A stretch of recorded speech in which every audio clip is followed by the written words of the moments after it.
dia 5 de março de 2015, uma data importante para a Diocese de Petrópolis e de modo especial para Monsenhor Paulo Daer, que completa 60 anos de sacerdócio. E hoje a gente vai conhecer um pouquinho mais sobre essa história. Primeiramente, muito obrigada, Monsenhor, por nos receber e por dividir conosco essa alegria de 60 anos de sacerdócio. Prazer, foi muito bom você ter vindo assim para que nós possamos conversar e também, vamos dizer assim, me apresentar à Diocese mais uma vez através dessa comunicação tão útil para a nossa vida religiosa também. Você me pergunta como é que foi o começo de tudo. Bom, eu nasci numa família católica e morei em São João de Meriti, nasci na Bahia, mas meus pais vieram para São João de Meriti e ali era uma paróquia de franciscanos, que ainda é hoje, muito fervorosa, para todas as idades, todas as pastorais que havia ali. Então, naquela vida de família e religiosa, claro que foi surgindo dentro de mim uma vontade de ser padre também. Naquela época não era muito fácil, então minha família conseguiu, de eu ir ao Rio de Janeiro, no Seminário Arquidiocesano de São José, e lá começar meus estudos, naquela época ainda, né, do ginásio ainda, porque também perto não havia muitas escolas. E assim, ali fiquei 9 anos no Seminário Arquidiocesano de São José do Rio de Janeiro, minha família sempre colaborando, participando. Dali, depois que eu terminei a filosofia, em 1951, eu fui para a Itália, já era nova Diocese de Petrópolis, com o seu bispo Dom Manuel, e ele me pediu para ir a Roma para terminar os estudos de teologia. Fui então a Roma para estudar lá na Universidade Gregoriana, morando no Colégio Pio Brasileiro. E ali então 4 anos de teologia. Em 55 eu me ordenei padre no dia 5 de março. Minha turma toda se ordenou em dezembro, no centenário da aparição de Nossa Senhora, da definição de Nossa Senhora da Imaculada Conceição. Mas eu não tinha idade ainda, não consegui licença, teria licença de estudos, que não estava ainda terminando o 4º ano, e licença de idade. Aí me ordenei só em 5 de março, na Basílica de São João de Latrão, em Roma. E depois de todo esse período de formação, depois da ordenação, o senhor retorna à Diocese de Petrópolis, né? Então voltei aqui para a Diocese em setembro, e seu bispo Dom Manuel me pediu para ficar na Catedral. Fiquei na Catedral uns meses com o Monsenhor Galdino. Foi um aprendizado muito bom, era um sacerdote muito zeloso, havia trabalhado muito em Magé com a ação católica, era um homem inteligente, um homem dinâmico, aprendi muito com ele. E depois, em março, com a inauguração do novo seminário, da parte nova do seminário, eu fui para o seminário diocesano em Correias, onde fiquei como professor, também chamavam naquele tempo de mestre de disciplina, havia os menores e os grandes, eu fiquei com os menores. E nesse ano de 56, o seminário de Correias chegou a ter 120 seminaristas, era muito grande. E tinha naquela época até o final, que hoje chamam de ensino médio. E eu estive lá como professor durante bastante tempo, fiquei 11 anos no seminário. Nos últimos anos eu fiquei como diretor espiritual do seminário. E nessa época eu percorri a diocese toda, visitando aqui em Petrópolis, em Teresópolis, na Baixada também, visitando as escolas. Eu visitava muitas escolas como promotor vocacional. Também eu fui a Minas, porque o Seminário Arquidiocesano de Mariana tinha muitas vocações e eles então, muitos jovens queriam entrar para o seminário e não tinha vaga para eles. Aí eu visitei muito ali Minas Gerais, a partir de Barbacena, vieram muitos seminaristas aqui para o seminário de Correias. Depois eu saí do seminário e vim para a Catedral em 1967. Ali fiquei 19 anos, 11 anos no seminário, 19 ali na Catedral, inicialmente com não tinha muita ajuda. Depois tive o cônego Fabiano, que era premonstratense, que me ajudou muito. Nós criamos nos bairros, visitamos todos os bairros da paróquia. A paróquia da Catedral naquela época era enorme. O Itamaraty pertencia à Catedral, ia daqui do centro até Caxambu e pegava 24 de maio, íamos até ali na Washington Luiz, até a parte que tem aquela fábrica ali, São Pedro de Alcântara. Então era muito grande a paróquia, pegava toda a Barão do Rio Branco também. Hoje ali já tem a paróquia São Tomás de Aquino, tem a Catedral, tem o Rosário e tem o Itamaraty. Quer dizer, já são 5 paróquias agora, que era uma só. Era muito ajudada pelos padres franciscanos e o cônego Fabiano também me ajudou muito no trabalho com as comunidades. Nós ali no Atílio Marotti, que é o Morro do Serrano, comunidade do Morro do Serrano, nós construímos uma capela-escola. Quarteirão Brasileiro também, nós construímos uma escola pré-fabricada que veio de Belo Horizonte. Em 11 dias montaram a escola e está até hoje lá. O padre Jacques aumentou ainda essa escola. Ela era toda de madeira, ele depois fez de alvenaria e construiu por cima também outra parte da escola. Na 24 de maio também demos início à capela que tem lá, a Capela de São Paulo. Depois iniciamos bastante lá no Campo do Lusitano, a Capela de São Chábio. E depois demos início à creche de São Chábio. Lá para dentro tínhamos Caxambu, os portugueses nos ajudavam muito. Depois foi dividindo a paróquia e eu fiquei só com a catedral. Então, em 1986, eu saí da catedral e fiquei trabalhando em outras pastorais. Durante esse tempo também eu ainda dei aula no seminário e na universidade. Durante 30 anos eu dei aula na universidade, desde quase o início da Faculdade de Engenharia, em 57, 58. E hoje nós estamos aí, né, nessa caminhada longa para podermos agradecer a Deus.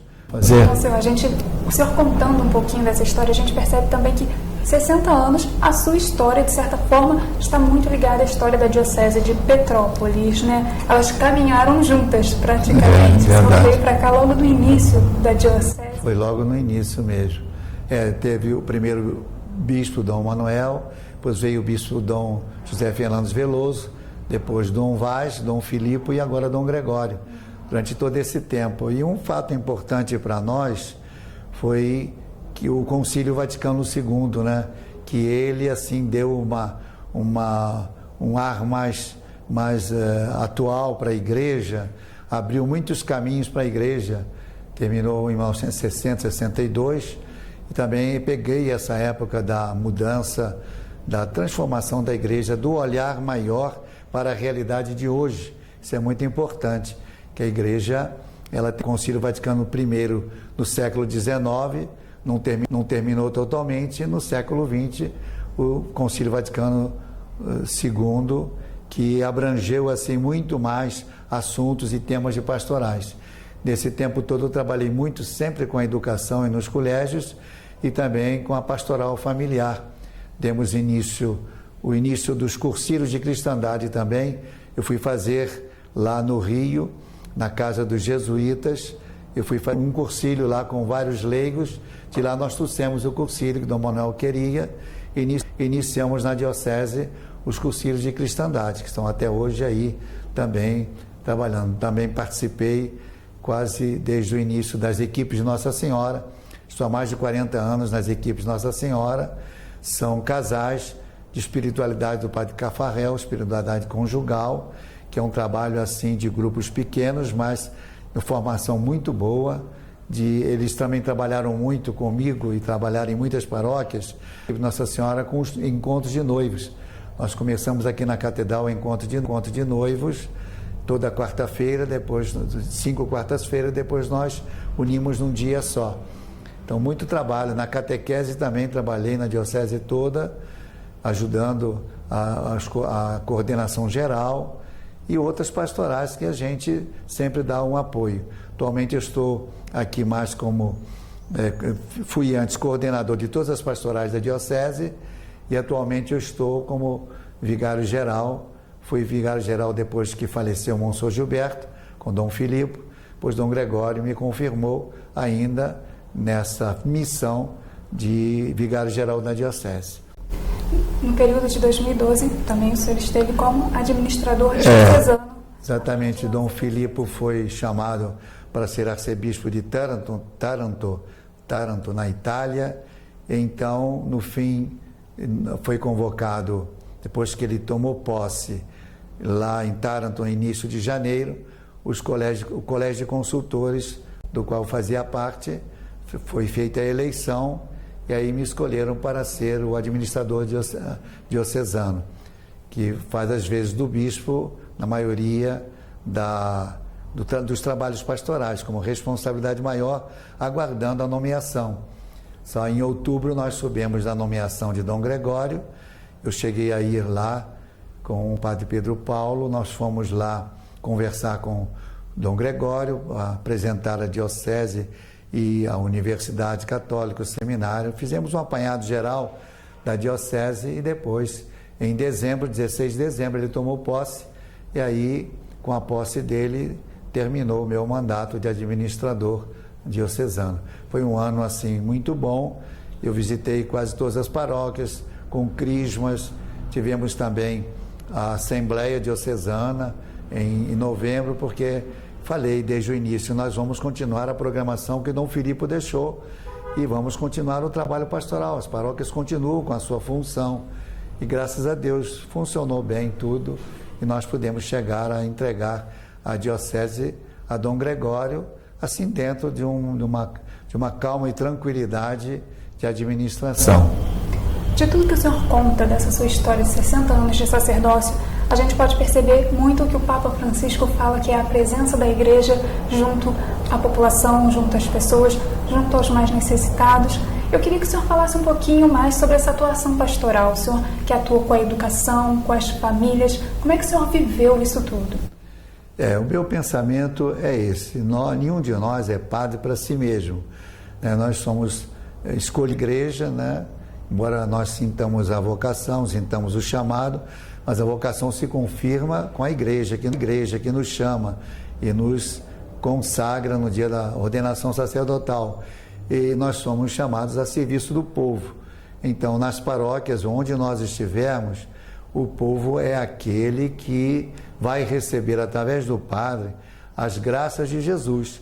Então, a disposição que a gente tem de ter para receber todas as pessoas. Como você lembrou, o Papa Francisco repete muito essa disponibilidade do padre para as pessoas de todos os níveis sociais, pobres e ricos, ignorantes ou cultos, ou pessoas simples, pessoas de trabalho, de empresa, qualquer pessoa que necessite de uma palavra de Deus e venha recorrer, nosso coração está aberto. Nós trabalhamos muito com a pobreza também, porque nossas escolas paroquiais aqui de Petrópolis, principalmente, estão todas situadas nas periferias das paróquias da cidade, atendendo a uma população mais pobre, população trabalhadora. Então, nós acolhemos as pessoas. Atualmente, além do trabalho que eu tenho como vigário-geral, eu dou assistência ao Colégio Santa Isabel e sou capelão lá também, celebro missa todo dia, e sábado e domingo vai muita gente à missa lá, muitos jovens vão para se confessar lá de todas as partes, e nós estamos assim a essa disposição, visitando os doentes. Para nós sacerdotes, essa missão que Jesus nos confiou, ela é uma alegria, porque nós não somos nada. Qualquer pessoa, por mais inteligente que seja, por mais que tenha uma palavra boa para dizer às pessoas, não é ela que toca o coração das pessoas.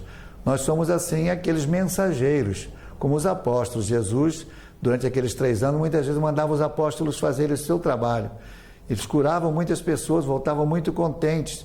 Então, iam numa missão com o poder de Cristo, não era poder deles. Então, nós, sacerdotes, não é o poder nosso. É assim, uma missão que Jesus nos confia através da igreja, para que as pessoas possam receber as graças que Ele nos trouxe com a sua redenção. Então, o trabalho nosso com as pessoas é nesse sentido. Então, tem de ser acolhedor. eu tenho de olhar para as pessoas, ver o que elas necessitam e uma palavra de firmeza, principalmente a juventude hoje, há muita mudança de mentalidade hoje também, a mídia, os meios de comunicação, a informática, há uma revolução muito grande na vida das pessoas, no pensamento das pessoas. E nós temos de garantir a formação, que é a base da vida humana, a vida cristã, a estar aberto para ver os meios que tem aí, para nós podermos ajudar as pessoas a estarem com Deus onde eles estiverem, o que estiverem fazendo. Então, nesse sentido, o olhar da gente através das pastorais nos ajudou bastante a conhecer melhor as pessoas, a ouvir mais as pessoas e a ajudá-las naquilo que for possível. O resto é a graça de Deus que toca. Nós falamos, a pessoa ouve, não é na hora que acontece milagre ou isso, aquilo, é Deus que vai trabalhando aos poucos no coração das pessoas. Então, senhor, depois aí desses 60 anos, o que o senhor poderia dizer, assim, de uma forma bem simples, o que é ser um sacerdote? É isso que eu acabei de falar. A alegria que a gente tem é saber que Deus conta com os homens, né? Como contou com os apóstolos. Então, o que a gente faz, realiza ou fala ou apresenta em nome de Jesus, volta para nós em alegria, em felicidade. Porque a gente vê um professor, uma professora que trabalha com uma criança, vamos dizer assim, alfabetização, desde o início do ano, chega o fim do ano, ela nem olha o trabalho que teve, o cansaço, quando vê que a criança progrediu, ela sabe ler e escrever, está tão feliz, está tão senhora de si mesma. Então, é essa alegria que a gente tem de ver nas pessoas, de ouvir as pessoas às vezes falarem, poucas vezes, nem sempre todas as pessoas falam, isso é normal, também não estamos aqui para ouvir elogios ou o que a pessoa falou para poder fazer as coisas, mas é uma satisfação interior muito grande, uma alegria.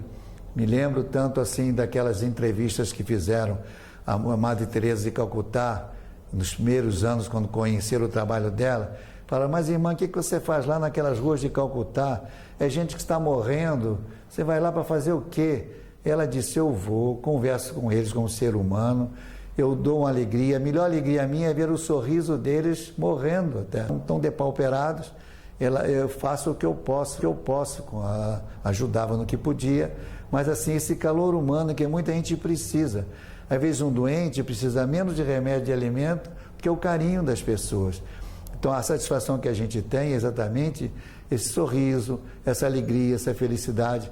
Quanta gente que às vezes encontra, às vezes na rua, e fala: padre, o senhor fez o meu casamento, ou eu fiz a primeira comunhão com o senhor.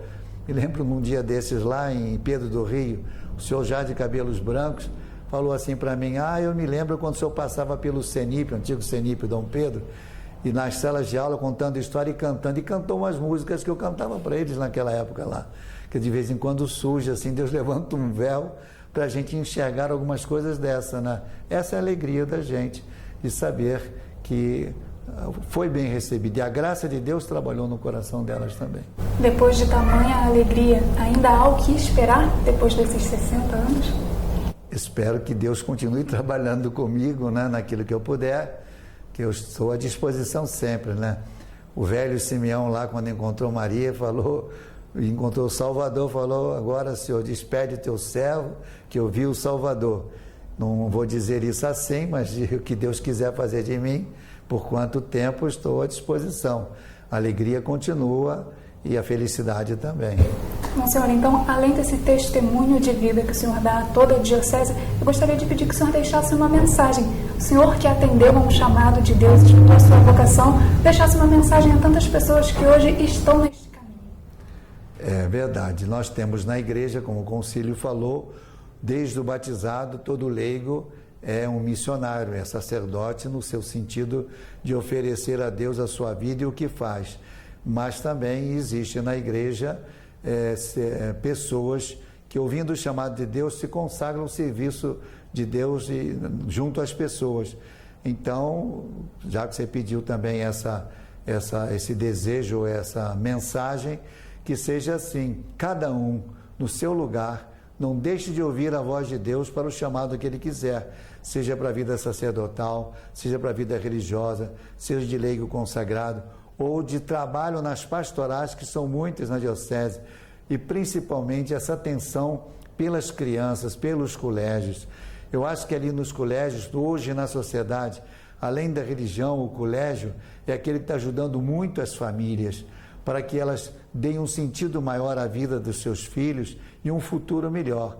Então, que Deus abençoe essa diocese com o seu bispo Dom Gregório. Agradeço muito o acolhimento também que ele fez de mim para esse trabalho e que continue esse fruto pelo sacerdócio, pela vida consagrada e pela vida do leigo que trabalha em qualquer lugar que for, com grandes empreendimentos ou pequenos, o que for, os que têm saúde, os que não têm saúde, os doentes, os idosos, que todos não deixem de dar um tempinho para Deus e para as outras pessoas.